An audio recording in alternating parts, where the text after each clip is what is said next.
Sir number 90 sir. ಇದು ಸಾಗುವಳಿ ಚೀಟಿ ಕೊಟ್ರ ಸರ್. ಸಾಗುವಳಿ ಚೀಟಿ ಕೊಟ್ಟಿದ ಪ್ರಕಾರ ಇದು ಪಾಣಿ ಮಾಡ ಅಂತ ಕೊಟ್ಟಿವಿ ಸರ್. ಪಾಣಿದು ಇದು ಒಟ್ಟು ಮಾಡವಲ್ರಿ ಸರ್.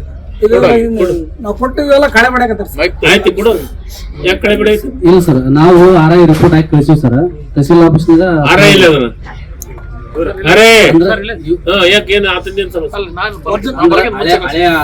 ಹಳೆ ಅಂದ್ರೆ ಎಷ್ಟು ವರ್ಷ ಆಯ್ತು?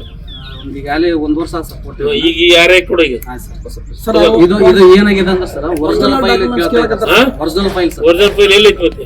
ಯಾರು ಕೊಡ್ಬೇಕದು? ಆಫೀಸ್ನಾಗ ಕಳ್ದೋಗೈತೆ ಅಂತ ಹೇಳ್ತಾರೆ ಸರ್. ಆಫೀಸಿಗೆ ಕಳೋಗೈತೆ ನಿನ್ ಮೇಲೆ ಕೇಸ್ ಸರ್ ಅದು ಪ್ರಕಾಶ್ ನಾನು ಗಿರೀಶ್ ಸ್ವಾಮಿನ ಕೇಳಲ್ಲ, ಯಾವ ಸ್ವಾಮಿನ ಕೇಳಂಗಲ್ಲ. ನನ್ ಸಂಬಂಧ ಇಲ್ಲ ಸ್ವಾಮಿ.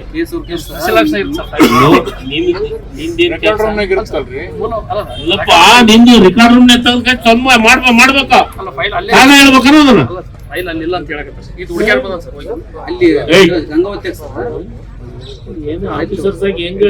ಏನ್ ಆನ್ಸರ್ ಮಾಡ್ಬೇಕನ್ನ ಕಾಮನ್ ಸೆನ್ಸ್ ಇಲ್ಲ ನಿಮ್ಗ?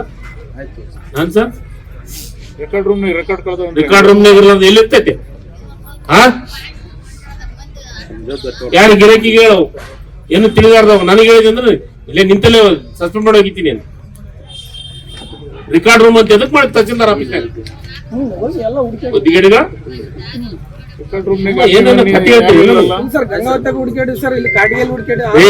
ನಿನಗೆ ಸಂಬಂಧ ಇಲ್ಲ. ಅದು ನೀನ್ ಹೇಳಿದೆಲ್ಲ ನೋಡಿ, ಕುಮಾರಸ್ವಾಮಿ ಅದ್ರ ಎಲ್ಲಿದ್ದ ರೆಕಾರ್ಡ್ ತರ್ಕಿಸಿ ಇಮಿಡಿಯೇಟ್ ಆಗಿ ಕ್ಲಿಯರ್ ಮಾಡ್ಕಿಸ್ಕೊಡ್ರಿ.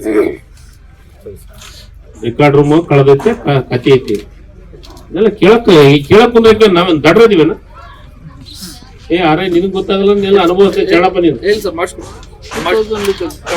ಏನ್ರಿ 1 ವರ್ಷ 2 ವರ್ಷ ಆದ್ರೂ ಜನ ಅಡ್ಡಾಡ್ತಾರಂದ್ರೆ ನಾಚಿ ಬರ್ಬೇಕು ನಿಮ್ಗ.